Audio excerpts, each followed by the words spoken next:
Is just a short little documentation of what I did to take care of my pets while I was away on vacation. We find it very difficult to find people to take care of our pets, particularly our Chihuahua. We have cats, so cats could probably be left alone indefinitely. But our dog needs to go outside at least 3 times a day. And I have a pool in the backyard, so I don't want my dog to drown, even though he doesn't come anywhere near it. So, anyway, the reason I am showing you this is because I bought a pet door for my sliding door. It's very cool. It's what Ideal pet door. I got it at Home Depot. And it can let a fat Chihuahua or a dog like that through. So anyway, it is adjustable for different kinds of sliding doors. You can see here, a little backlit, but this is the sliding door right here. This is my sliding door over here, which used to go all the way to the wall, which is right here. But now I've inserted this panel. Notice the box is very long. I've inserted this panel, which is the dog door, which is just a pane of glass all the way down to here. And then there's a nice doggy door, pet door, whatever. And that's my Chihuahua out there right now. My fat little furry Chihuahua. So, anyway, it's pretty easy to put in. Anybody could put it in the basic part. You basically, it has a spring action thing up here so that it's adjustable for a few different sizes of sliding doors. I think they have extensions available too. So basically you just open your door, you slide this in, you pop that in, and then you tighten these screws right here that are impossible to see because it's too lit. Well, here's one of them. There's another one. Okay, well, you get the picture. So anyway, you tighten those, and then that tightens that up. And that's quite easy. So then, this is where it gets difficult. See that right there? That is now the new lock for the sliding door until I remove the panel, which I am going to remove the panel. I just intend to use it for vacations and whatnot. So anyway, you have to drill a hole in there. A little nerve-wracking just in case you're afraid you're going to hit the glass. You have to drill a couple holes down there, so you're going to have someone who's at least minimally capable of using a drill and being careful and taking extremely careful measurements, because this is where the second part comes in, and I'm going to go outside to show you this part so it won't be backlit anymore.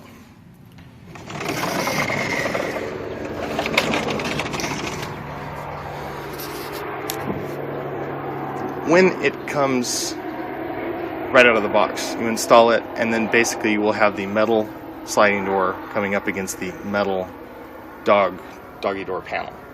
And that seal is not good at all. You can see right through it, the gaps. They're small, but it's a pretty significant gap. So they give you this nice gasket, which you probably can't see because it's black. But anyway, this nice black gasket comes all the way down. Carefully put it on. And then you close your door, and you notice, gee, it's like it's got as many gaps as it had before. Quite disappointing. So I just happen to have, since I'm on an insulating kick right now, I just happen to have this ribbon of insulation that I bought. I think it was like $1.50 or $2 or something like that. It's pretty thin, probably half the thickness of the black one. And it's more supple. That's the thing. That's what's killing this black one. It's very firm. So anyway, I put this along the side of my door, which I'll probably have to scrape off when I'm going to take this out and put on every time, but whatever, it's only $2. So then when I put them together, there was a lot less of an opening, but it still wasn't perfect. So when I put that lock in, I tried very carefully to put it where the door would have a little bit of tension on it to keep it closed, because with a little bit of tension, it keeps it nice and closed. So anyway, then my Chihuahua is old. So he's a little arthritic, and he has a hard time making even minimal steps. Like this little step here is about 3 inches, and he has to pause. So anyway, what I did was I built a couple of ramps. I built a little ramp, just kind of threw it together, you know. So once again, I used a jigsaw or saber saw, whatever you want to call it, and it came out quite nice. Very carefully cut that so that there wouldn't be any tripping spots. It's got a magnetic thing on it so the door tries to close, which is pretty cool actually. So anyway, then on the outside, since it's much more of a drop, it's like 8 inches. Because the bottom of the sliding door portion is actually like 5 inches or so. It's quite significant from the opening on the actual panel that I bought. So I just took a piece of plywood that I had around and carefully cut it once again so that I would have a nice seam here so that there wouldn't be any tripping by little arthritic chihuahuas. And I just bought a whole bunch of cheap bricks and cinder blocks to put under it. In case you don't know, cinder blocks are really cheap. They're like $1 each. So it's always handy to have some around. You never know when it might come up. Like there are a couple of cinder blocks.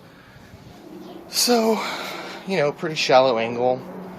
Worked out quite well. But now I have to address the topic of the swimming pool. I don't have a fence around the swimming pool, and even if I did, I have a basket weave fence and adventurous cats, so I don't want my cats to leave my yard. So I bought this really cool fencing material. You can buy 50 feet, it's 5 feet high, and you can buy 50 feet of it for $50 from Home Depot. No, I'm not plugging Home Depot, that just happens to be the place that I went. So what I did was I just stretched that around a few poles on my patio, and I fastened them over here to an external cat cage for a cat box, so the cats use the cat box outside. Is that not awesome? Thank you, my brother, James. So I fastened it with zip ties to that. While that may seem cheapy, you have to consider this is not a permanent installation, and zip ties are cheap and they're extremely strong. So I can just clip them off, throw them away, no big deal. So then I brought it around here. I bought a few pickets, because pickets are really cheap. Pickets only cost like $1.50 each maybe, so I bought several pickets.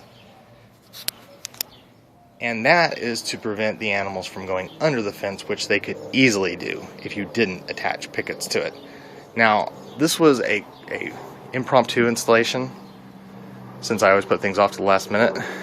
And I used a staple gun. I used a picket around each pole also to not mar my existing, pillars for my patio. So anyway, I attached those with super duper awesome heavy duty zip ties, which really are not all that expensive. And once again, you get them at Home Depot in the electronics department, by the way. That's where you get the other zip ties to, the electronics department, where they have like switches and where they have cables for your stereos and coaxial cables and that kind of thing. I live near an air base, in case you're curious. We've got helicopters and airplanes going over. Anyway, sorry about that. So since this was impromptu, I just staple gunned the fencing material to the pickets, ran them all the way around, and then when I finally got to the last picket, I just brought the fencing material around, or the last pillar, I just brought it around and zip tied it to itself. So it may seem kind of wobbly, but both my cats are kind of old too, and I think any cat might have a hard time jumping over this, because if they jump on it, it's going to go like that. Its weakness might be its strength, because I think a cat might be a little cautious about climbing that. So anyway, what I really wanted to do was I wanted to cut these to the actual size I'd be using, and then use, I don't know what they call them, I call them eyelets, but it's basically a screw that's twisted around at the end, so it's a loop.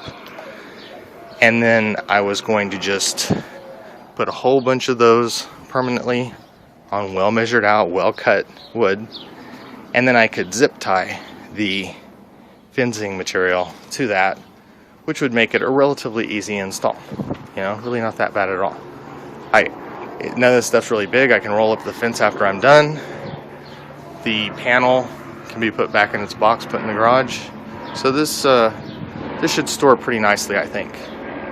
And it'll really free us up. Now, I'll have somebody stop by the house once a day just to make sure everything's okay. You know, no chihuahuas got stuck outside or anything like that. Which, by the way, I put a thing of water out here just in case, so that it can fend for itself during the summer heat. Anyway, I hope somebody finds this helpful, and good luck. You know.